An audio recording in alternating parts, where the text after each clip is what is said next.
everybody. How are y'all doing? Good. Are you excited about tasty Asian vegetables? Yes. How many of you are vegetarians? Yes. Are any of you vegan? Okay. There's a couple. Most of these recipes are can be. You can add proteins to it, whatever you choose. You can leave out. The pad thai has an egg in it, so you can leave that out if you like, and make it yours.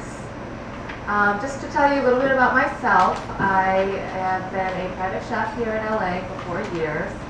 I'm originally from Boston. Are there any Bostonians and New Englanders? Yes. Yes. And Gwen is from Boston, so when you see okay. be sure to share that. Yeah, baseball season started, so we're looking out for the Red Sox.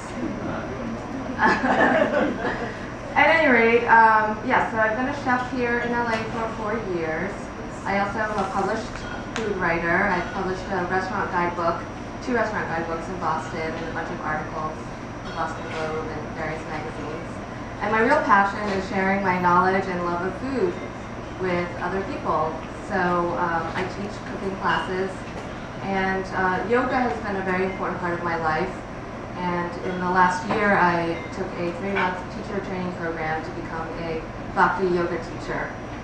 So, and that has really influenced me and impacted me in the last year in terms of my approach to food, bringing mindfulness and awareness and love and joy into cooking. So, as you saw me doing the sesame seeds, it does, when you take something and bring your single-minded focus and devotion into cooking, the results can be amazing and beautiful and healthful, bring you vitality that you can share with other people. So this is a new adventure that I'm on.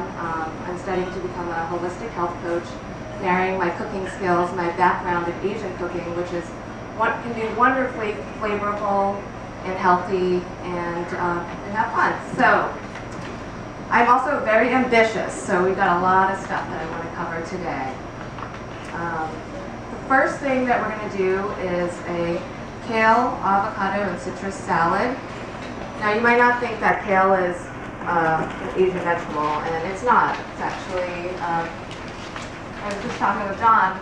I came back from 2 weeks on the East Coast, and all I want to do is come back and eat kale and avocados. So this is why I chose to do this dish. But we're going to make it with a soy, orange, and sesame dressing.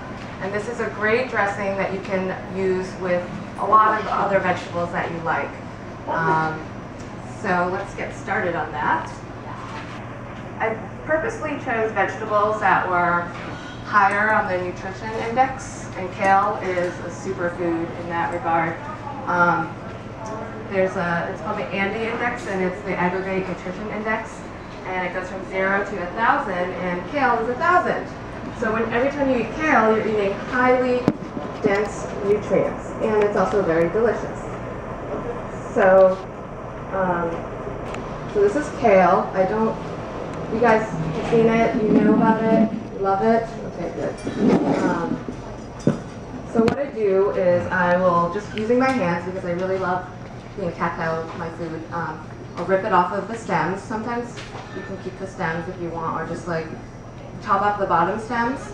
I recommend using organic kale whenever possible, because while kale has one of the highest nutrient-dense foods, you don't want to, if you are planning on consuming it a lot, you don't want to have it with pesticides. I kind of feel like that defeats the purpose. So that's something to keep in mind. And same thing with blueberries too. So you can rip it off of the stems, and then what I like to do is just take it in bunches. Can you see my board? Take it in bunches, roll it.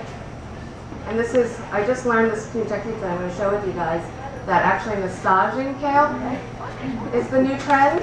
Okay? So if you want to be cool and hip and on your Twitter and tell people what you know. So I'm just pre-massaging it into a ball. And you're just going to... Just rubbing it with your hand. For now, just to get into a ball. You could also stack them neatly and roll it and slice it, but I don't do things like that. So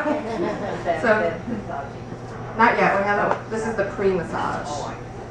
So pretty simple. And you have nice bite-sized